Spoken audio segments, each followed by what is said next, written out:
Hello, YouTube. Whether it's Donald Trump or the alt-right, immigration seems to be an issue that keeps on popping up.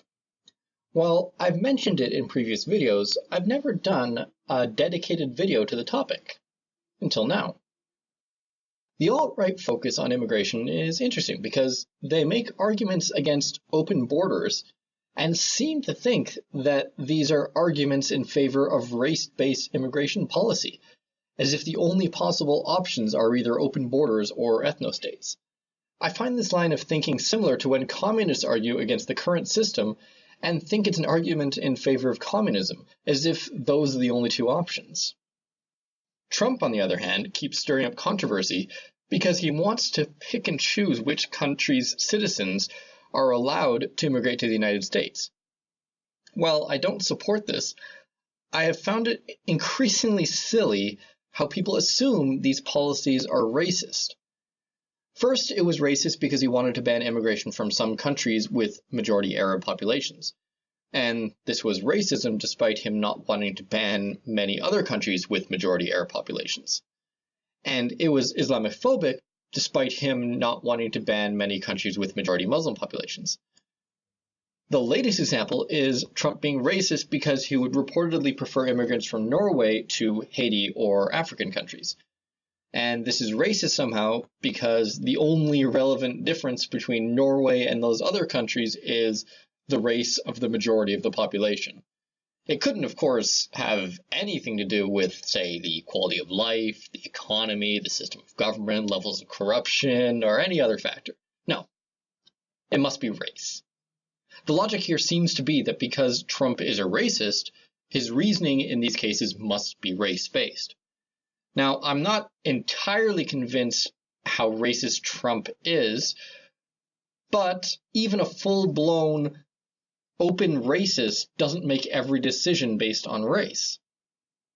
Anyways, those are issues related to immigration that I found interesting recently. I figure I can perhaps lend some balance to these discussions by laying out my ideal immigration policy. I was recently accused of not focusing on positively improving things enough in my last video, so I hope this one makes up for it. The beliefs the system is based on are that immigrants are needed for a country's growth and survival. Any given culture is going to have gaps in skill set, education, or things like work ethic. Immigrants can fill those gaps. I also believe blending of multiple cultures is a positive thing, especially when it comes to things like food, music, entertainment, art, and ideas. The negative side of multiculturalism is when immigrants of different cultures clash with one another, which is why my ideal system is focused a lot on integration. Immigrants who don't integrate would not be allowed to stay. Along with integration, I believe that immigrants are only a good thing if they become self-sufficient. Importing people who are just going to require government support or remain poor all their lives is not really improving the country. It should be obvious from these beliefs that my system does not involve open borders and does not allow anyone and everyone to come into the country. Now let's get into specifics. The way I see it, there are three main groups of people you need to have policies for in terms of immigration: legal immigrants, illegal immigrants, and refugees. Let's start with the first group. I think every country should have a points-based legal immigration system. The system should be based on a number of things. First off, employability. How likely is this person going to be able to A, find a stable job in their chosen field, or B, find any job that can support themselves long term?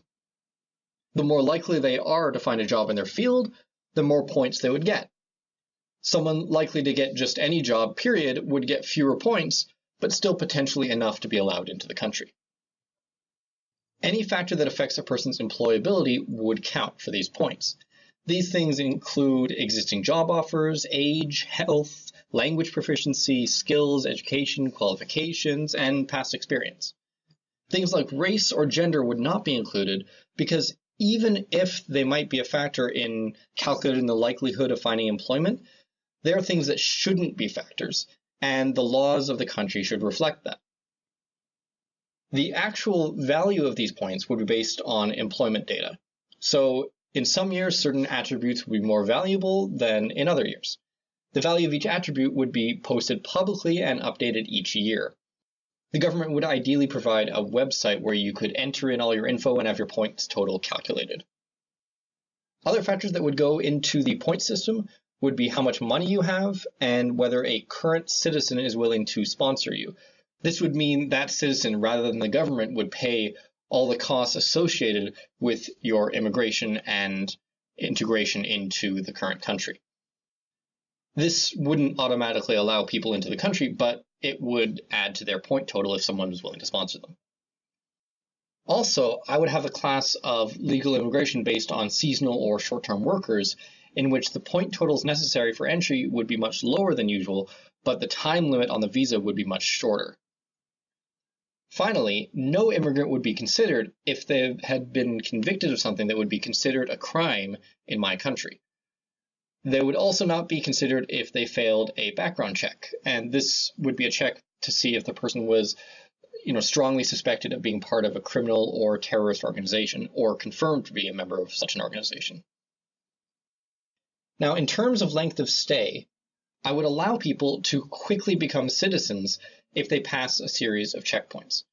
Every, let's say, 6 months, immigrants would need to meet with an immigration officer, and at this meeting, they would review the immigrant's case and set goals for them to achieve over the next 6 months. Then at the next meeting, if the immigrant failed to achieve these goals, they would receive a strike on their file. And I figure 3 strikes and they get deported. Once they've achieved all the goals the immigration officer has set them, the immigrant would then be able to apply for full citizenship. For some, this could be within the first year if they're pretty close to all the requirements for citizenship, and for others it might take several years. It would depend on the individual. Now, I'll admit this is probably the weakest area of my system, as there would be a high potential for human error here, and a great deal of oversight would be needed to make sure this part of the system remained fair. The idea here is to make sure that immigrants are becoming productive members of society and fully integrating into that society. This includes things like learning the language, getting stable employment, and meeting people outside of their own ethnic or cultural group. The idea here is that the immigrant would be eligible to receive government support when they first arrive. This would involve financial support, housing, language classes, employment training, and referrals to charitable organizations. However, the goal is to help the immigrant become completely self-sufficient and no longer need government support. My feeling is that this is a good investment for a country and is worth the expense. One last point I want to touch on with legal immigration is family. In my system, an immigrant would be allowed to bring their family with them if they could prove that they would be able to fully support them financially. So, that's legal immigration. If you want to know more details of how the system might work, ask in the comments, and if necessary, I might make a follow-up video. Next up is the illegal immigrants. This one is simple. Illegal immigrants, if caught, would be deported. However, when they are first detained, they would be given the opportunity to apply for legal immigration status or refugee status. If they don't qualify for either, then sorry, but it's tough luck for them. I know this might sound heartless and certainly not positive, but what I think you need to understand is how I view the idea of running a country. The moral values involved in running a country are, in my opinion, quite different than personal morals. As an individual, you're responsible for yourself and maybe your family. As a government or the leader of a country, you're responsible for all the citizens of your country. And if you allow illegal immigrants to stay in the country, it completely undermines any legal immigration system you have, not to mention the very concept of laws. Now, the counter-argument I always hear is that illegal immigrants do the jobs that no citizens are willing to do, and without them, many businesses would go under. To that I say, too bad. If a farm can't survive unless it employs illegal immigrants, it shouldn't survive. So that's how my system would address illegal immigrants. And so finally, this brings us to the last category of immigrants, refugees. Now, this is where my key point about different morals for running a country really come into effect. Refugees are generally a class of people who are the least likely to be productive members of society. They are refugees because they come generally from terrible war-torn countries. They have likely experienced severe trauma, and they may have little or no education, they might not speak the language, and they otherwise might just have few traits that employers are looking for. As a result, I don't think it's a good idea to bring in a large number of refugees and put them entirely in the hands of the government without any real plan about how to make them successful people. So here's how I'd handle this. First off, the government would generate a list of all the people who've applied for refugee status and who face a genuine risk to their lives in their home country. Economic migrants would not count as refugees, and they would need to apply for regular immigrant status. This list would be publicly available, and included on the list would be how much money would be needed to allow the person to enter the country. Now you might be wondering, where's this amount of money coming from? So this number would be based on how much money it is likely to take to make them a productive member of society. This would be calculated using estimates of how long it would take a person in their situation to gain the skills necessary for employment, to find housing, and then to find a stable job capable of supporting them and their family. This would then be multiplied by the costs associated with providing them with financial support, housing, counseling, and any other needs they might have. So this would give you the total cost of taking a refugee into your country. Then from that number, you would take away the normal amount the government would spend on a legal immigrant. The idea here is that the government would end up spending the same on a refugee as it does on a legal immigrant. So, you'd have a list of people and families with a dollar amount next to it. From this list, individual citizens and charitable organizations would be able to sponsor people or families. The sponsor could either contribute the full amount of money or any amount less than that. The sponsored refugees, without their full amount paid, would then appear on a government-run GoFundMe-style website where people from anywhere in the world could contribute money. When the full dollar value was reached, the refugee would be allowed into the country. They would be placed either in housing provided by the sponsor or government housing geographically close to the sponsor. The sponsor would then be responsible for bringing the refugees to meetings with their immigration officer and helping the refugee to achieve their goals. If the refugee, say, commits crimes or disappears or something, the sponsor would be financially liable for any damages or costs incurred. The idea here is to have people put their money where their mouth is. If people want the country to bring in refugees, not only should they be financially responsible, but the refugees should be living nearby. This avoids the not in my backyard types who want the government to do good deeds but not have the negative consequences of those good deeds affect them in any way. It also avoids politicians using refugees as political pawns, saying they'll let in a given number of refugees so they seem like a good person and then get votes, and meanwhile those refugees end up costing the country a lot of money and causing all sorts of other problems.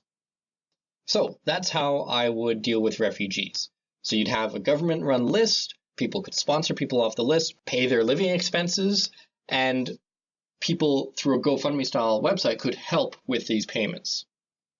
So the idea is that refugees could still come into the country, any number of them, but the government is not the one paying for the full cost of these refugees. The citizens of the country are taking on the cost of this. I think that's a fair way of doing this because I know it's probably unrealistic to have a system that allows 0 refugees in. And I mean, many people are very charitable and they want to help other people in need. And you hear about all these horrible stories in the world and people want to do something to help. And if you refuse to let any refugees in, someone else will probably be put into power who would let them in. So I think this is a fair compromise for the refugee situation. Anyways, other issues you might be wondering about with my system are where immigrants will be housed. Unfortunately, this system requires the government to own property. Ideally, immigrants who require housing will be placed first and foremost in an area that is most likely to lead to their gaining stable employment. The second factor in their housing would be integration, where ideally immigrants would be housed in an area mostly populated by locals, or at the very least, by immigrants from a different country than their own. What I want to avoid is immigrants all right away living in the same neighborhoods full of people from their home country. It's fine if people want to do that after they've gained citizenship, but if they're going to become functioning, valued members of society, they need to be exposed to their new country's culture and people. I don't want to import other countries' culture wholesale.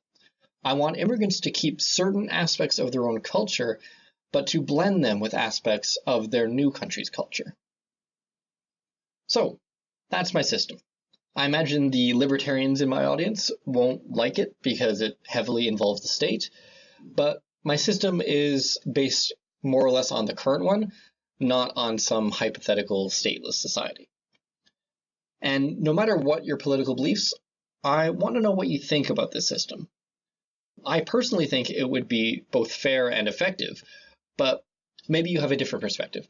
I mean, I'm not an expert on immigration, so there's probably things I missed or didn't consider.